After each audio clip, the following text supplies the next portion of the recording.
Welcome back to Broncos Country Tonight, reacting to the Broncos loss to the Chiefs 43-16. We now take a look at the defensive side of the ball, and I put out a stat earlier on Twitter that the average starting field position for the Chiefs was their own 43-yard line. So they're basically getting the ball at midfield for every single drive. And, Steve, I don't know about you, but when you're facing maybe the best offense in the league, giving them already the added benefit of a kickoff return touchdown and a pick six in the game, plus you give them midfield starting position, I mean, it's just a recipe for disaster. You know, they were really resilient. Didn't give up a ton of big plays. You got to expect some big plays, especially with the offensive weapons that they have. But, yeah, I thought the defense really did a nice job, especially considering how tough of a situation they were in, starting off. Yeah, well, they only gave up 29 points. Yeah. I mean, the end score represents the pick six. And they don't want to give up 29, well, I'm no, sure, they don't, but still. But they gave up 3 touchdowns. They really only had to drive the length of the field a couple of times for touchdowns. So you basically stopped them, and you were 0 for 8. Like the Chiefs were 0 for 8 on third down in that game. And one of the keys to the game that we came into the week saying, if the defense can get the Chiefs into third down, they're going to give themselves a chance, and they did that all day. You just got to give the Chiefs overall team credit because their defense made plays when they needed to. Their special team made plays. And then their offense did enough to where, they just kind of put it out of reach, 43 points on the board. They played well in all 3 phases. I think we played well in one phase. Well, right, and that's the thing. So you play well in one phase. It's not complimentary football, and that was kind of the baseline for this game. The Broncos played complimentary football up to a point in the first half, and it just kind of fell off the rails. Even after the fumble from Melvin Gordon, you forced a punt. Then you had the pick six, and even then you drove back down the field and kicked a field goal. You were a one-score game. Yeah.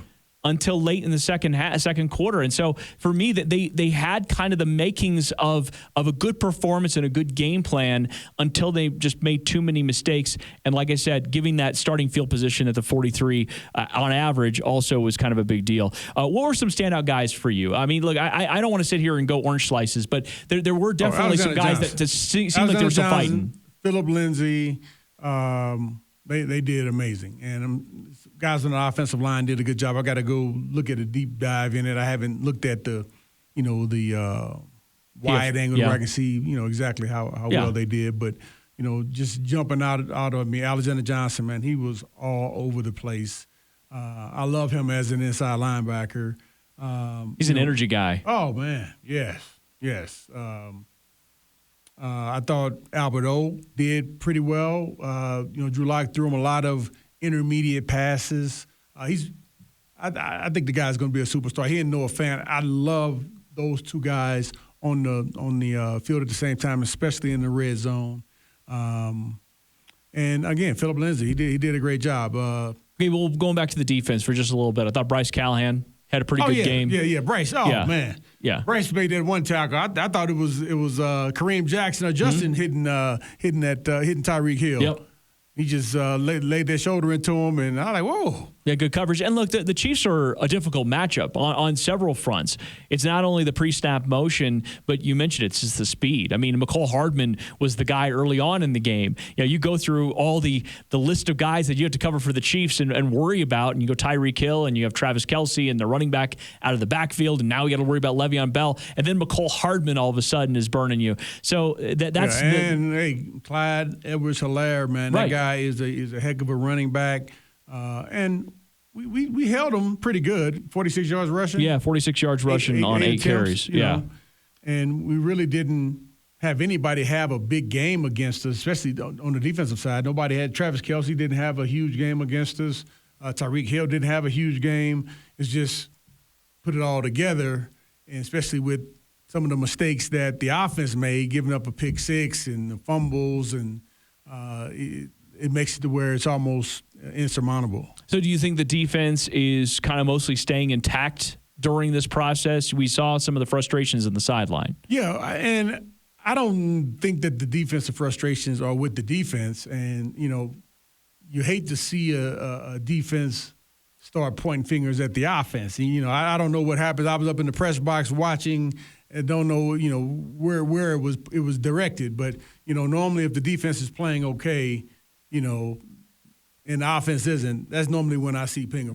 I've seen finger pointing in the past, so hopefully that wasn't the case. But I'm sure it'll come out eventually. And they're going to lose Mike Purcell for the season. It's such a big loss to a Liz Frank injury. Now, you got back a couple of guys in DeMarcus Walker and Draymond Jones, and then both those guys made plays during the game. But it's tough to lose a guy that like Mike Purcell, especially in your run defense. We're definitely going to miss him because he's just a big, strong guy who can rush the passer pretty well, hold off that line, hold off 2 or 3 blockers on him.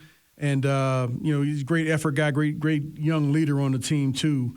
It's going to be difficult to replace him, but I think we'll be okay. Well, there's certain, like, we talk about personality of the team kind of guys, and he's like one of the guys along the defensive line, up there with Shelby and even, Bradley Chubb I'd include in that group. Guys that just are sort of tone setters, but really just they sort of set the tone for what the rest of the defense is ultimately expecting to do that day. Yeah, and, it's a matter of holding each other accountable. If guys aren't doing as well as they can do, man, sometimes you got to pull them aside and say, look, man, I think you got more than that in you, and let's give it to me. I need it right now.